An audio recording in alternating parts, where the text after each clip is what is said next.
How you doing there? Welcome back to Babylon Talmud. Today we're sitting Daf Kuf Samach Gimel, Daf 163 of Masechta BavaBasra. Wow, we've already passed. This is officially a zone in Shas that no other Masechta has, right? I mean, it's been like this for a few days, but I think Shabbos is like Kuf Nun Zayin, Kuf Nun Vav or something. Kuf Samach Gimel is something that is only to be found in Masechta BavaBasra, that it goes that far. All right. I mean, already from Kuf Samach, Kuf Nun Ches, I guess that's true. But anyways. Okay, we are going to, I think we started talking yesterday about two lines in a document. If there's two lines of space between the text and the witnesses, it's a problem. So we're going to talk kind of more about that kind of stuff on this daf. Okay, we are going to start on daf kuf samach beis amud beis on the last line of the daf. Ibayu de'asa kasha shnei shitin she'omru hein va'aviran or dilma hein velo aviran. Oh, so when we say, do I have to clean my glasses? One second. So when we say that if there are two lines of space between the end of the text and the witnesses, that's a problem. So is it just like two lines with no space in between those two lines, or is it two lines with space in between the two lines? So hein va'aviran odum ein velo aviran. Is it two lines with also the relevant space between them, or is it literally just two lines sandwiched, squished together? Amr of Nachman bar Yitzchak says of Nachman bar Yitzchak mistavra dehein va'aviran. It makes sense to say that it's talking about, right, that these two lines between the end of the text and the signatures of the witnesses is two lines of text with the relevant spacing between them. Because if you would think, if it enters your mind that it would just be two lines of text with no space between them, that would be abnormal. Skip the next four words. L'may chazir. What good would that be? It would be obvious that it's a trickery. I don't know. I feel like it's not called a forgery. I don't know. In my mind, like a forgery would be like an entirely forged document. This is just like could we just call it like a trickery? Basically, the person with the document is like squeezing in favorable things into that document, right? So if there's literally only enough space there for two lines of text without any space between them, well, you'll look at the entire document, see all the text that's nicely spaced, and then at the very bottom you see like squeezed in at the bottom there's and I own the Brooklyn Bridge. Obviously that looks funny. Rather, it must mean that it's talking about enough space to have two lines of text plus the relevant space between them, so there would be enough room to write, and I own the Brooklyn Bridge, and then there would be some space, and then you write Vikanina, Mine, whatever, the whole man, the cost of whatever. So it's talking about two lines with the relevant space, so that it would make it difficult to detect the trickery. Reb Shabsai Omer says, Reb Shabsai Mishmei Dechizkia Shnei Shitin Sha'amu Bichsabi De Eidim V'lo Ksabi De Sofer. And when we're talking about these two lines of text, we're talking about text that would be written by Bichsabi De Eidim V'lo Bichsabi De Sofer.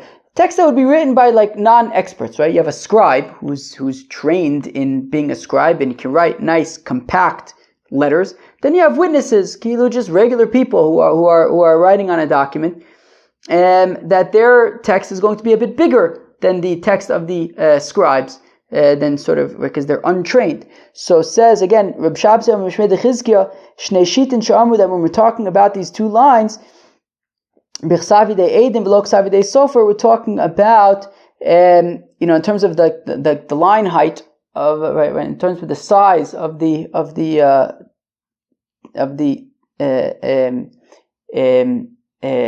letters, it would be the size of witnesses, kilu non-professionals, v'lo ksavi de sofer, not sort of the more compact size of the scribes. My time alkom d'chol mezayev lav legabe safra azul umezayev, because somebody who's going to be tricky and add into the document that he owns the Brooklyn Bridge, so he's not going to a scribe to do that, because the scribe might be like, no, I'm not doing this. So therefore he's going to do it just on his own, and he's a non-expert. And therefore, there has to be enough room that I guess a regular person would be able to write in whatever he wants. That would be a problem if there's 2 lines worth where a regular person can write in whatever he wants. Amar Rav Yitzchak ben Elazar Kigon Lecha ze al gabe ze al maksaver shnei shitin v'arba avirin Rav Chia bar Amir mishmei deula Amar Kigon lamed milamayla v'chaf milamata al maksaver shnei shitin v'shlosh avirin Reb Abo Amar Kigon Baruch ben Levi b'shita achas kasaver shita achas v'shnei avirin Chevre. What the Gemara now is trying to figure out, okay, so how do we calculate these 2 lines of text? So if you imagine the word licha, the word licha is a lamed, and it has a chaf sophis. So the lamed, the upper part of the lamed goes up, goes higher up, right? And the chaf sophis has a line that goes down, like below the line, right? If you can imagine like kind of like a Q and an H, right? The H has kind of that, a lowercase h has like that part that kind of goes up, and a lowercase q has like kind of the part that goes down, or a p, right? So if you take a look at the word licha, so the lamed goes up past, I guess, the body of the letter. I think in typography, is that what it's called? It's called, I have a typography book. If my arm was about 3 times as long, I would be able to pull the typography book off of the text, off of the shelf. I think maybe it's called the base of the letter. No, the base is probably the bottom. The body of the letter. All right, let me pull off excuse me 1 second.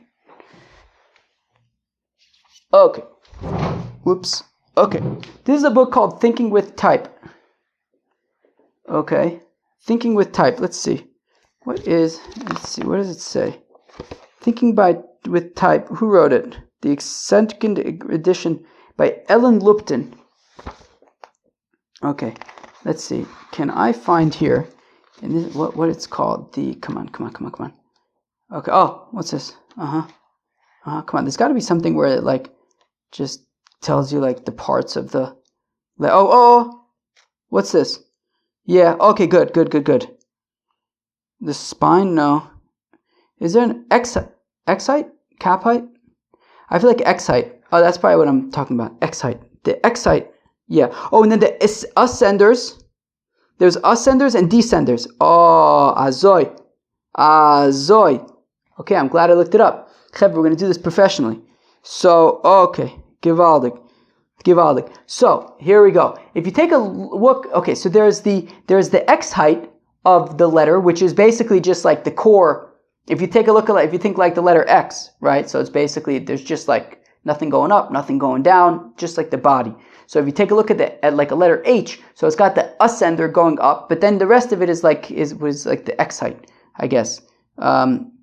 Okay, and azoy. Okay, and then on the H, right? For example, you would have the ascender, the part that's going up, and then you would have the in like a P, you would have the descender that's going down. So if you take a look at the word licha, so the lamed has that ascender, and a chaf sophis has a descender. Azoy. So, wow, okay. Okay, we're learning a little bit about typography over here. Azoy.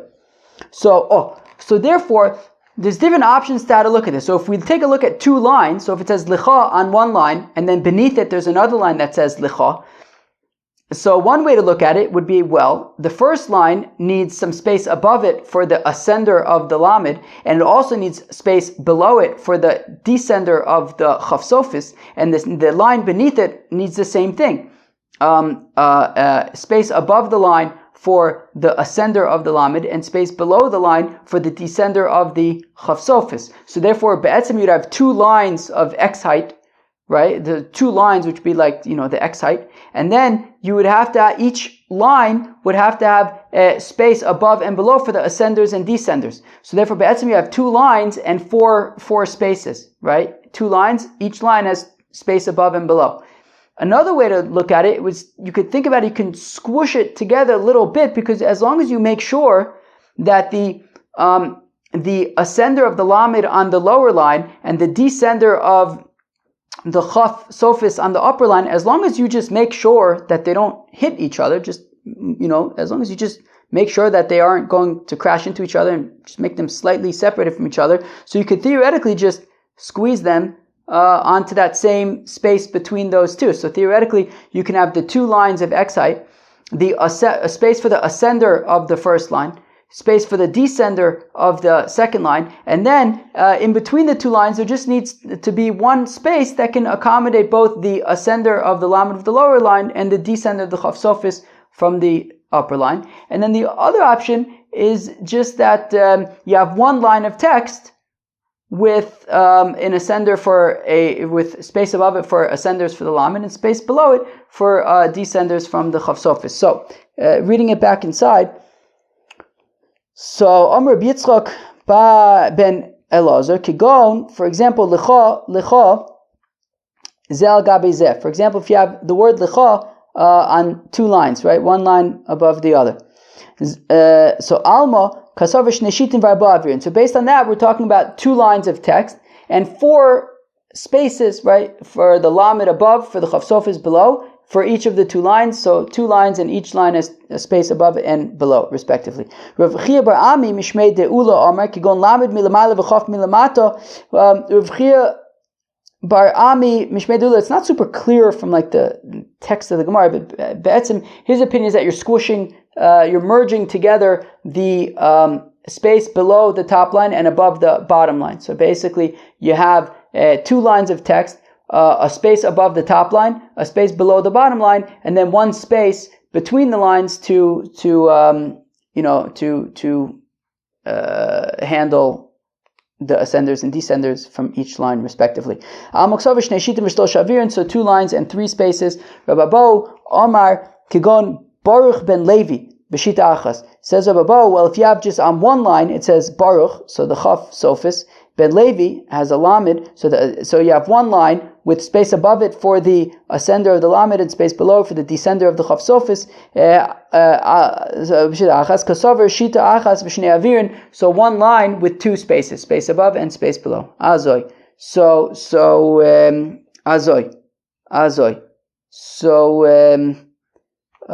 where are we? Yeah, so those were different opinions on how exactly to space out the two lines. All right. Let's go weiter. Omar Rav lo shanu ella bein edim lichsav. Okay, so now Rav says that when we talk about two lines being a problem, two lines is a problem between the text and the signatures of the witnesses. Okay, because we're concerned in between he's going to write that he owns the Brooklyn Bridge. Right, on the second to last line. And the bottom line, he's just going to write sort of nothing new and important, but the second to last line will say that he owns the Brooklyn Bridge. So this issue of two lines is only between the witnesses and the signature of the witnesses and the text of the document. Aval, but if Bezdin validated the document and at the bottom of the document they wrote an addendum that the Bezdin says we validated the document. So between the signature of the witnesses and the henpik and this addendum at the bottom, there could be as much space as you want, but that doesn't matter. Afilu tuvanami kosher, even if there's a lot of space, it's fine. So fact the Gemara, why? How come two lines is a problem between the text and the signatures, and yet between the signatures and the henpik there could be as much space as you want? How come between the text and the signatures two lines is a problem? Well, because because we're concerned that he might be dishonest and write there you might use those two lines to write that he owns the Brooklyn Bridge, and now he has a document that with witnesses on it that says a bunch of stuff, including that he owns the Brooklyn Bridge. Right? He's going to utilize that space to sneak in some extra stuff that benefits himself and take advantage of the fact that he already has a document with witnesses on it. Well, shouldn't we be concerned about the same thing between the signatures and the henpik? Bein edim la'asharta nami. Let's say the same thing between the witnesses and the handpick. Nami mezayib v'chosov my deboy. Under the signature of the witnesses, under the signatures of the witnesses, you can write that he owns the Brooklyn Bridge. And there are witnesses signed on the document, and Bezdin has validated the document. So anybody who sees this document sees, wow, this looks pretty legit. Yeah, it is kind of weird that it says underneath the signatures of the witnesses that he owns, it says underneath that he owns the Brooklyn Bridge. But at the end of the day, at the bottom, a respectable Bezdin, right, says, yes, we validated this document. Okay, whatever. If it's good enough for them, it's good enough for us, right? So meaning, so shouldn't we be concerned that somebody's going to write between the signatures and the handpick something that benefits him, and we trust it because there's witnesses, there's a handpick. So the metayit lay, well, you've blotted it out with ink, right? So meaning, so between the signatures and the handpick, if there's a lot of space, you take, well, I guess two lines or more. So then you will you'll have to take ink and blot it out so that it's unusable. So if that's the case, ben edim l'shtar nami mitayit le. But why don't you just do the same thing between the text and the signatures? Right? We're saying that 2 lines is a problem between the text of a document and the signatures of the witnesses. Why is it a problem? Just take some ink and blot it out.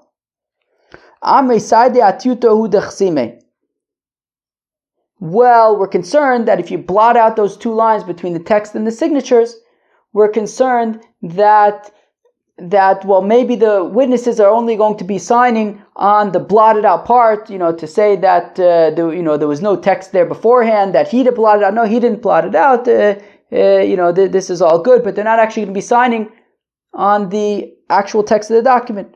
So therefore, there simply can't be 2 blank lines. You can't even blot them out. There just simply can't be 2 blank lines between the text and the signatures. But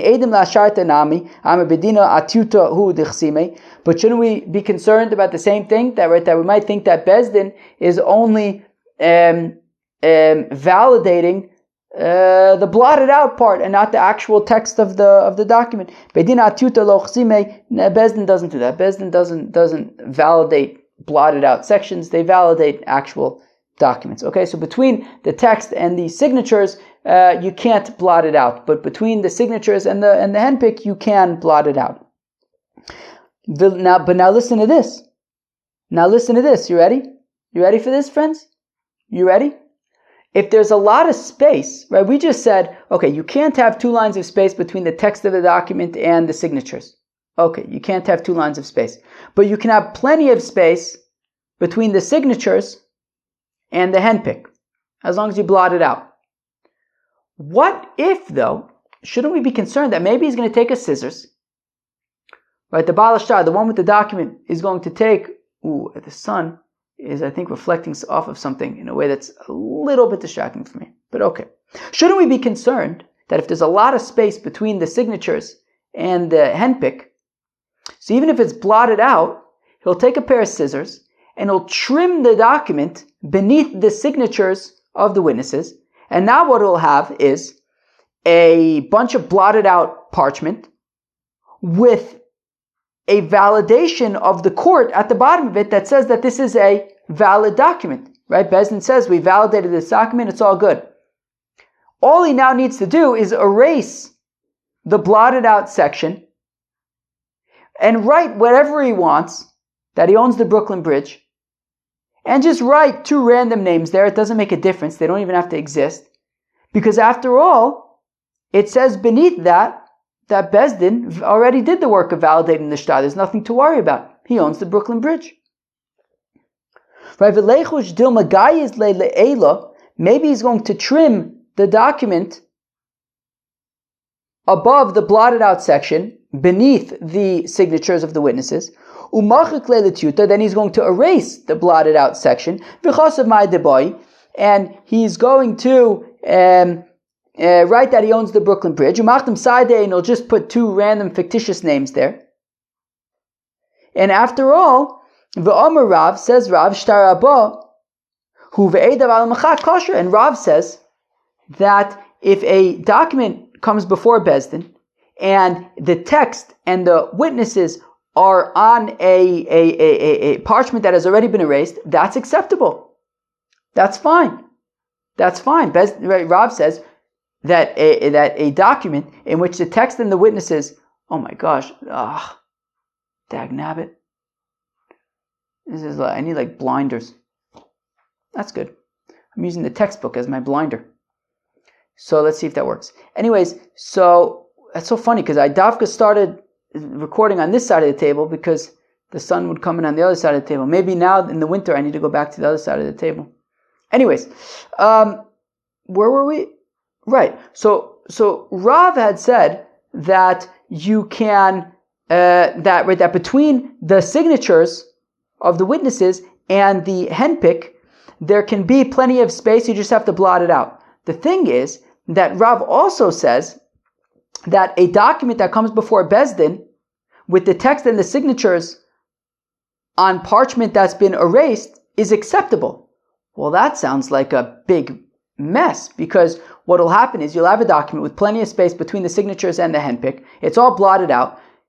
The person with the document is going to take a pair of scissors, cut beneath where the witnesses are signed. There's going to be a bunch of ink, and then there's going to be a bunch of ink, and then a handpick, right? Bezdin saying we validated that this is a legitimate document. He's then going to erase the blotted out area. He's going to write that he owns the Brooklyn Bridge. He's going to make up 2 fictitious witnesses, but we're going to rely upon the fact that the handpick says that all good. You could trust that he owns the Brooklyn Bridge. That sounds like an absolute mess. So, okay. Well, according to Rav Kahana, it's actually not Rab who says this halacha, rather it's Shmuel who says this halacha. Which halacha? The halacha that a document that has been erased and has the text and witnesses on the erased parchment is acceptable. Rav didn't say that. Shmuel said that. Oh, okay. Well, if that's the case, Rav would say that such a scenario, if you erased the blotted out area and wrote that you own the Brooklyn Bridge and made up some names, that would be unacceptable. Okay, fine. But Rav Tavyomi demasni lo mishmei de Rav, but according to Rav Tavyomi, he quotes it as coming from Rav. That is the opinion of Rav, that if you use that a document that's been written and signed on previously on erased parchment is acceptable, well then shouldn't you be concerned that that there's going to be some fraud over here? So kosover kolki agavno ein mekaymin also min asharta shabo ela min edim shabo. But ein achinami. Okay, hopefully the glare is mostly gone. It should only take a few minutes, I think, for it to be gone. Anyways, maybe I'll close my eyes for a second.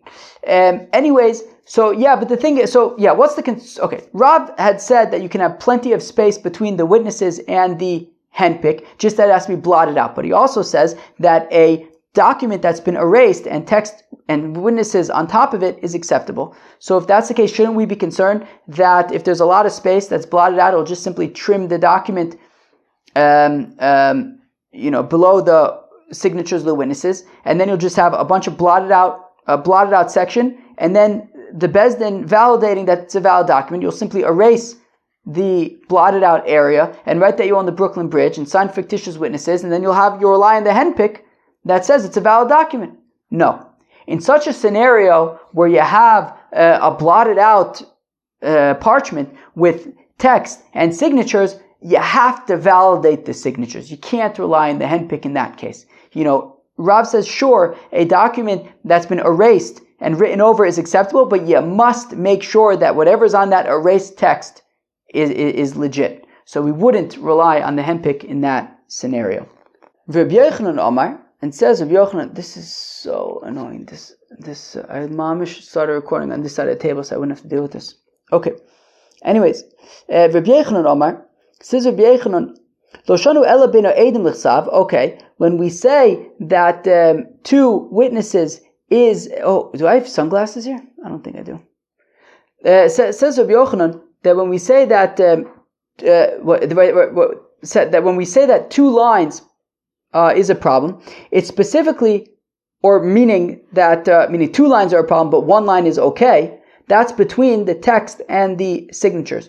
But between the signatures and the handpick, you can't have any space at all. Rabbit said you can have as much space as you want. Rabbi Yochanan's more strict. He says you can't have any space at all. So again, Rabbi Yochanan says, Rabbi Yochanan, Lo shanu ela bein ha'edim l'chsav, between the text of the document and the signatures of the witnesses, you can have one empty empty line, not two, but you can have one. Aval bein edim la'asharta, however, between the witnesses and the henpick, afilu shita achas nami pasul, even one line is going to be problematic. Ma'ishna ben edim le'asharta. But why? How come between the witnesses and the henpick there can't be any space at all? Well, dil magayis le'iloi, because we're concerned that if there's one line of space between the signatures and the henpick, maybe he will trim the document below the witnesses, and he will have a new document that has just one line of space, and the henpick beneath it, and he will say v'chosav hu ve'edav b'shita achas, and he'll write in that one line that he owns the Brooklyn Bridge, and he will sign two witnesses on that line. V'kasav shtarabah, and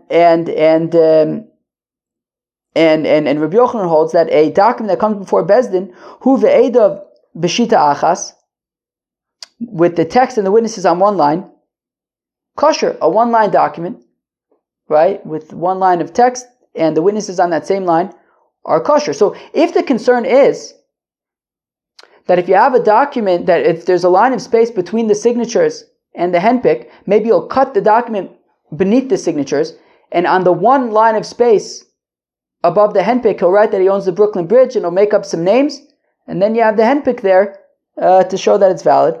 If that's the case, ben edim l'chsav namid, but then we should have the same concern between the text of the document and the signatures. Domagayis le'iloi, maybe he'll trim the document beneath the text, at the top of the document beneath the text, and then he'll basically have a document with a blank line and signatures, and he'll write that he owns the Brooklyn Bridge. Now he has a document that witnesses have already signed, and that now says that he owns the Brooklyn Bridge. So that should be a concern as well, right? So how come Rabbi Yochanan is saying that you're allowed to have one line of blank text between, a blank space between the text and the signatures, but not between the signatures and the henpick, if we're concerned about, him writing just a one-line document, that should be it should be the same concern, whether between the text and the signatures, or the signatures and the henpick. Well,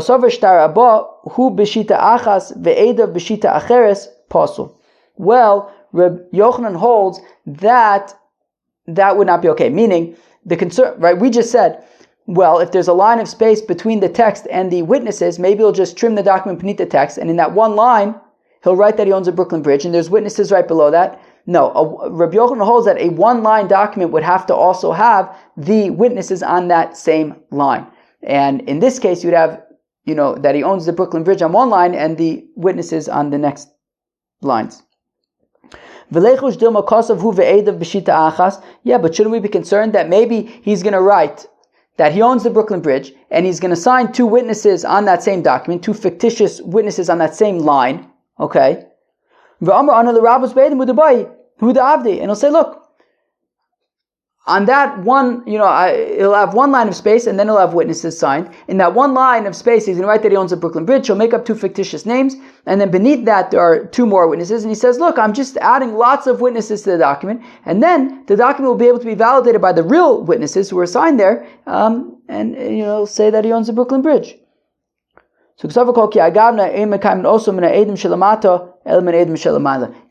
Yochanan holds that in such a scenario, where you have basically a one-line document that says that he owns the Brooklyn Bridge, and there's two witnesses on that same line, and then two witnesses beneath it, you would not be mekayim the document from the two witnesses beneath it, rather from the two witnesses on the one line that says that he owns the Brooklyn Bridge, and since they're fictitious, he would be busted. Wow. Okay, wow. Well, that was Kuf Samech Gimel of Masechta BavaBasra. Okay, so we talked about the space between the text and the signatures. Then we saw a machlokes between Rav and Rabbi Yochanan, that Rav says that 2 lines of space is not allowed between the text and the signatures, but between the signatures and the handpick, says Rav, any amount of space is okay. Whereas Rabbi Yochanan disagrees and says that between the signatures and the handpick, I hope that's what I said a second ago, between the signatures and the handpick, you're not allowed to have any space at all, according to Rabbi Yochanan. Peace out.